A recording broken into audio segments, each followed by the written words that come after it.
എവിടെ കുത്തും? അവൾക്കിത്തിരി over confidence ഉള്ള ഏരിയ തന്നെ കുത്താം.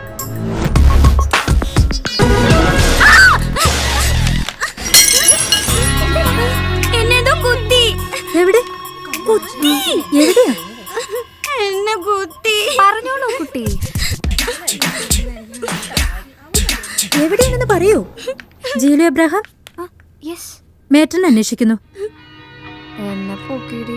ചെല്ല് ചെല്ല്. ഡൈനിങ് ടേബിളിൽ നിന്ന് ഇമാൻസിനെ വിളിച്ചു വരുത്തി കാശ് ചോദിക്കാന്നൊക്കെ പറഞ്ഞാ അതൊരു വകയാണെന്ന് അറിയാഞ്ഞിട്ടല്ല കുട്ടി.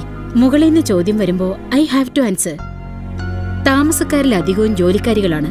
അവരുടെ കാശ് കൃത്യമായി കിട്ടുകയും ചെയ്യും. സ്റ്റുഡൻസിന്റെ കാര്യം പറയുമ്പോ ജീലു ഒഴികെ എല്ലാവരും. ജീലുവിന് ചില സൈഡ് ബിസിനസ്സുകളൊക്കെ ഉണ്ടല്ലോ. അതുകൊണ്ടൊക്കെയാണ് ഒരുവിധം പിടിച്ചു നിൽക്കുന്നത്. സെമിസ്റ്റർ ഫീ കൊടുക്കേണ്ടി വന്നു.